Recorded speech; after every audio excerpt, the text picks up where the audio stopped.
օրենսդիր գործադիր իշխանության հարգելի ներկայացուցիչներ, հարգելի ներկաներ, նավթողջունում եմ Silicon Mountains տեխնոլոգիական լաբորատորիայով եւ շնորհակալ եմ հրավերի համար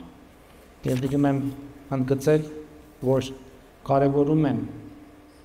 այս գագաթաժողովը եւ նման միջոցառումները այլոց շարքում այդ գույն տեխնոլոգիաների նկատմամբ հանրային վերաբերմունք եւ ընկալում ձևավորելու առումով, որովհետեւ ինչպես աշխարհում, այնպես էլ Հայաստանում տեխնոլոգիաների նկատմամբ վերաբերմունքի ձևավորման փուլն է եւ տեխնոլոգիաների օգտակարության գործակիցը ավելացնելու ճանապարհին շատ կարեւոր է ճիշտ ընկալում եւ վերաբերմունք ձևավորել հանրության շրջանում տեխնոլոգիաների նկատմամբ եւ դրանց օգտակար գործակիցը հասանելի դարձնել մարդկանց եւ այս առումով ուզում եմ ընդգծել եւ նաեւ այս նպատակով երբ ասում ենք տեխնոլոգիաներ պետք է արձանագրենք, որ մենք չենք խոսում ինչ-որ աննախադեպ բանի մասին։ Իհարկե յուրաքանչյուր տեխնոլոգիա ինքը աննախադեպ է, բայց տեխնոլոգիա երևույթը որպես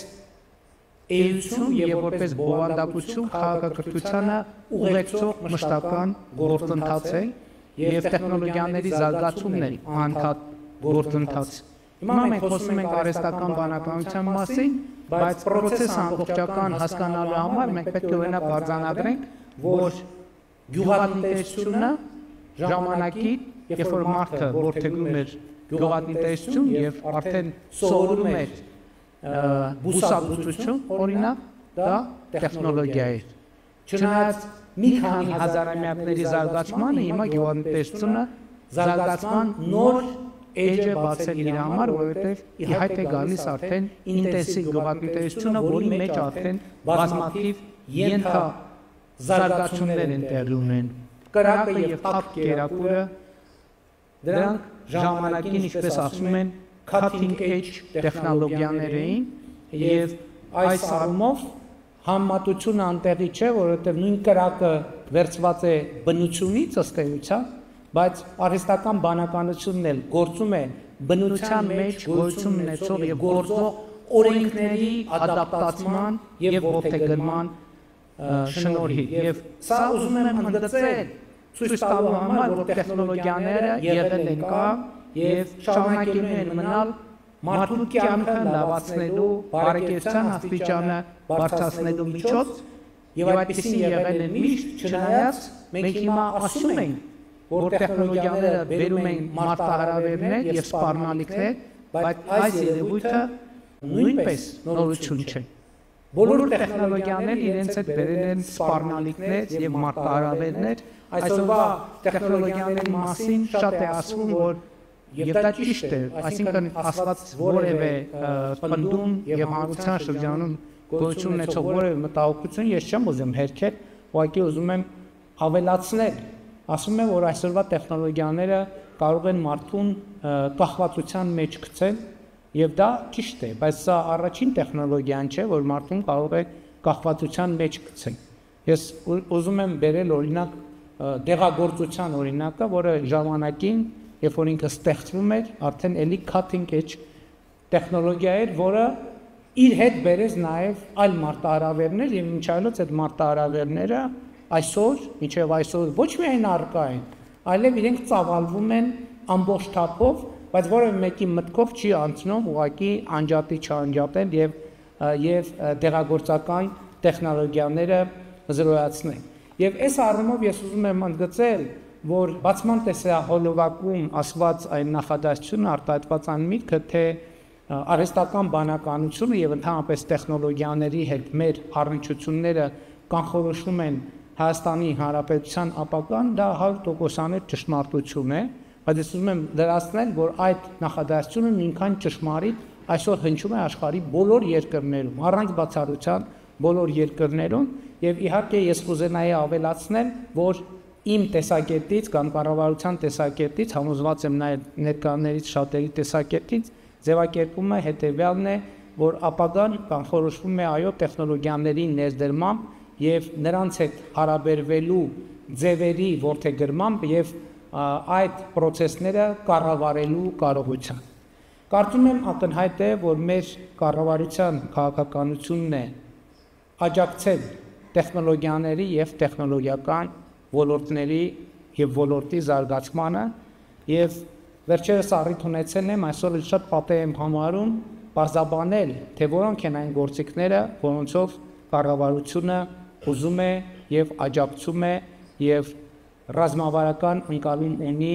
տեխնոլոգիաների զարգացմանը աջակցելու առումով։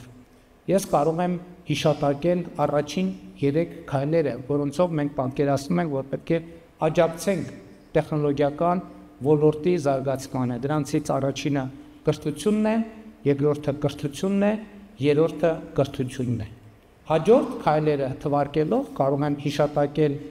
ենթակառուցվածքները, լավ կարգավորումները, լավ քաղաքականությունները։ Բայց հարց է ծագում, թե ինչ է պետք անել եւ ինչ է պետք ունենալ լավ ենթակառուցվածքներ, կարգավորումներ եւ քաղաքականություններ մշակելու եւ ունենալու համար։ Կարծում եմ այստեղ էլ պատասխանը նույնն է։ 3 բան է անհրաժեշտ՝ կրթություն, կրթություն եւ ելի կրթություն։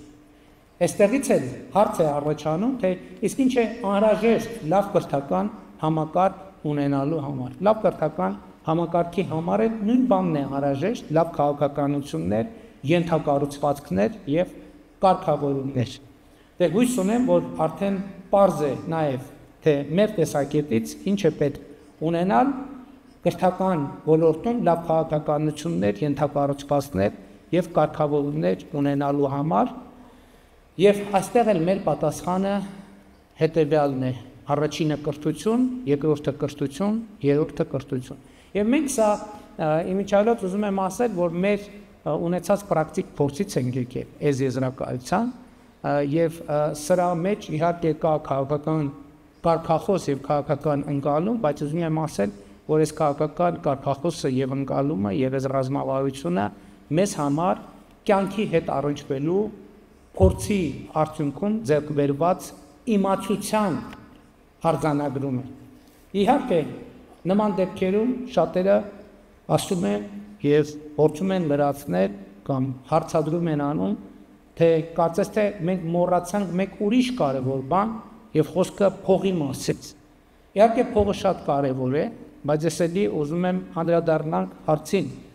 իսկ ինչ է հարկավոր փող ունենալու համար։ Կառավարությունը այս հարցին էլ ունի 3 պատասխան։ Առաջինը կրթություն, երկրորդը կրթություն, երրորդը կրթություն։ Իհարկե դեմ չեմ, գուցե եղել են ժամանակներ, որ այս հարցին կարելի էր ուրիշ 3 պատասխան տալ, օրինակ նավթ, գազ, ոսկի, բայց հիմա նույնիսկ փող ունենալ չունենալու հարցը, աշխատանք ունենալ չունենալու հարցը, բարեկեցություն ունենալ չունենալու հարցը մեր ընկալմամբ ունի 3 պատասխան։ Առաջինը կրթություն, երկրորդը կրթություն, երրորդը կրթություն։ Ընդհանրապես երբ շատ է խոսվում նաև աշխատանքի շուկայի մրցունակության, բարեկեցության եւ համոզված եմ նկատել եք, որ մենք այդ բոլոր հարցերին այս նույն պատասխանն ենք տալիս եւ մի փոքր շեղվելով ուզում եմ հետեւյալը ասել, երբ որ ես առիթ ունենում եմ այդ թվում աշխատանք գտնելու, բարեկեցություն կառուցելու հարցում հաղորդակցվել մեր քաղաքացիների հետ, ես սովորաբար մի այսպիսի միտք եմ զարգացնում, որը գիտեմ, որ կարող է նաև վիճահարույց լինել, բայց ես ասում եմ մարդկանց հետևյալը, ասում եմ, եթե դուք աշխատանք եք փնտրում, որպեսզի բարեկեցություն ձևավորեք, ես ձեզ խորհուրդ եմ տալիս աշխատանք մի փնտրեք, որովհետև փնտրվող աշխատանքի արդյունքում իհարկե դուք աշխատանք կունենաք, որոշակի գուցե արտադրության շեմից մի քիչ ներքև, մի քիչ վերև կարողանաք ձեր բարեկեցությունը ապահովել, բայց իրական բարեկեցությունը այդ աշխատանքը ձեզ համար չի ապահովի։ Եթե դուք ուզում եք բարեկեցություն, ոչ թե դուք փնտրեք աշխատանք, այլ այնպես արեք, որ աշխատանքը ձեզ փնտրի։ Այս աշխատանքն է, որ իրականության մեջ կարող է յուրաքանչյուր մարդու համար ապահովել բարեկեցություն, փող, հարստություն եւ այլն եւ այդպես շարունակ։ Ինչ վերաբերվում է փողի եւ կրթության իմացությանը, ի հակառակ ոսկու, նավթի կամ գազի, ես արդեն ասացի, որ գուցե 20-30-40 տարի առաջ այստեղ բալանսը մի փոքր այլ է հավասարակշռությունը կամ ուժերի հարաբերակցությունը, բայց այն, որ մեր ժամանակներում փող ունենալու համար 3 բան է պետք, առաջինը կրթություն, երկրորդը կրթություն, երրորդը կրթություն, այս թեզը ստուգելու համար անհրաժեշտ է ընդամենը հենց այսօր ստուգել աշխարհի ամենահարուստ անձանց ցուցակը եւ կարծում եմ, որ այս պատասխանը այլևս ակնհայտ կլինի։ Կարծում եմ նաև այս հարցի պատասխանի ակնհայտությունը կարող ենք արդեն իսկ սկսել տեսնել նաև աշխարհի ամենահարուստ երկրների ցանկը ուսումնասիրելիս։ Եվ այս առումով ես ուզում եմ ողջունել նաև, որ հենց մուտքից մեր գործընկերները, կազմակերպիչները ներկայացրին, որ այդ թվում տեխնոլոգիական ոլորտի մեր գործընկերները ըստ էության արդեն իսկ իրենց ներդրումն են անում, չնայած նոր չէ ներդրումը, բայց այդ ներդրումը գնալով նոր դրսևորում է ստանում հանրակրթության ոլորտում եւ ես համոզված եմ, որ սա ճիշտ ճանապարհ է, որը ապահովելու է մեզ անհրաժեշտ, մեր պետությանը անհրաժեշտ, մեր պետության զարգացմանը, անվտանգությանը, բարեկեցությանը, հարատևությանը անհրաժեշտ 3 հիմնական նախապայմանների ապահովումը։ Առաջինը կրթություն, երկրորդը կրթություն, երրորդը կրթություն։ Շնորհակալ եմ։